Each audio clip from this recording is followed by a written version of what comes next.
pravi, vodimo register zdravnikov, potem odobravamo pripravništvo, pa razporejamo pripravnike, zdravnike in zobozdravnike, izvajamo strokovne izpite za zdravnike in zobozdravnike, podeljujemo osnovne licence, to je tako, ki jo dobite pol po strokovnem izpitu, odobravamo pa razporejamo na izbirni del sekundariata, potem razpisujemo specializacije, vodimo postopke, razporejamo specializante na kroženje, skrbimo za kakovost izvajanja specializacij, imenujemo glavne pa neposredne mentorje, koordinatorje, izvajamo specialistične izpite, podeljujemo pa podaljšujemo zdravniške licence, potem izvajamo strokovne nadzore s svetovanjem.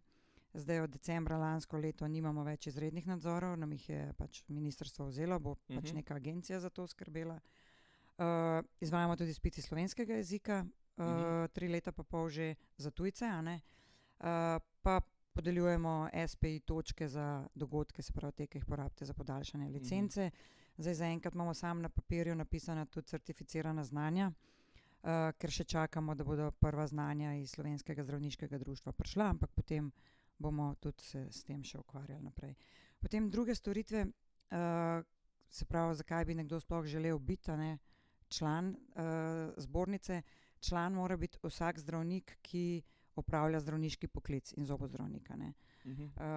To je pač obvezno po zakonu. Kaj dobite? Dobite pravno pomoč in svetovanje s področja pripravništva, sekundariata, specializacij, delovnega prava, zasebništva, koncesij, varstva osebnih podatkov, odgovornosti zdravnikov. Potem imamo PR svetovanje, se pravi, zdaj ste zadnje čase zdravniki kar več v medijih, a ne, kot včasih.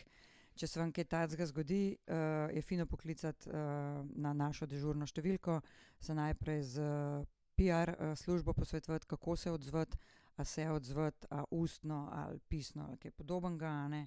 Potem imamo že nekaj let zelo uspešno mediacijsko pisarno, se pravi, če se zdravnik najde v sporu z delodajalcem, s kolegom, z drugim medicinskim osebjem, a ne, je fajn stvar najprej mogoče z mediacijo rešiti. Imamo pa tudi še službo za osebno podporo članom, se pravi, tukaj je pa prijava nasilnih dogodkov, razbremenilni pogovori za člane v stiski, imeli smo akcije, kot je pomoč Ukrajini, pa zdaj pomoč Bosni za poplave, pa take stvari, a ne. Ena zelo pomembna stvar, ki jo imamo, je tudi skrbstveni sklad. V skrbstveni sklad gre letos že 10% članarine, ki jo zdravniki plačate, namenjen je pa pomoči članom.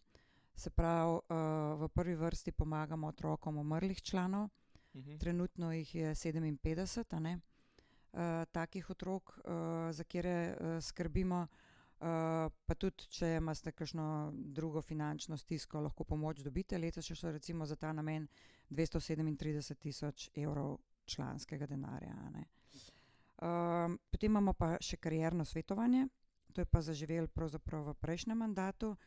To je pa namenjen večinoma mladim, lahko pa tudi malo starejšim zdravnikom, ko se znajdejo v stiski pri recimo opravljanju specializacije, ali so se pa kakšne okoliščine spremenile od začetka, ko je specializacijo opravljal, a ne.